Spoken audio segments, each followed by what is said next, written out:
আইনশৃঙ্খলা পরিস্থিতির উন্নতি ঘটাতে স্বরাষ্ট্র মন্ত্রণালয়ের নির্দেশে দেশব্যাপী চলছে অপারেশন ডেভিল হান্ট। এরই মধ্যে রাজধানীতে নিরাপত্তা বলয় এবং জননিরাপত্তা বৃদ্ধিতে মাঠে নেমেছে বর্ডার গার্ড বাংলাদেশ বিজিবি। সোমবার রাত থেকে রাজধানীর বিভিন্ন পয়েন্টে চেকপোস্ট বসায় বাহিনীর সদস্যরা। এছাড়া ঘনবসতিপূর্ণ আবাসিক এলাকাগুলোতে চলে ফুট পেট্রোলিং। সীমান্তের মতো রাজধানীকেও নিরাপদ রাখতে এভাবে মাঠে থাকার প্রত্যয় ব্যক্ত করেন বাহিনীর এই ঊর্ধ্বতন কর্মকর্তা। আমরা যে কোনো সন্দেহভাজন ব্যক্তিবর্গকে আমরা গাড়িকে চেক করছি।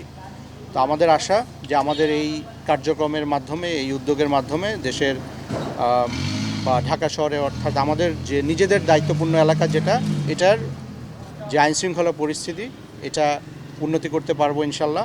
এদিন বিজিবির সঙ্গে মাঠে ছিল পুলিশের সদস্যরাও। রাজধানীতে যে কোনো ধরনের নাশকতা ঠেকাতে নিজেদের শক্ত অবস্থানের কথা জানান এই পুলিশ কর্মকর্তা। পুলিশের এই দৃশ্যমানতা, তার সঙ্গে সঙ্গে অন্যান্য বাহিনী একসঙ্গে একযোগে কাজ, অবশ্যই আমাদের যে উদ্দেশ্য দেশের আইনশৃঙ্খলা পরিস্থিতিকে একটি সঠিক মাত্রায় নিয়ে আসা এবং ছিনতাই, তারপরে চুরি, ডাকাতি এগুলো কন্ট্রোল, সেটা আমরা করতে সমর্থ হব বলে আমরা আশা করছি।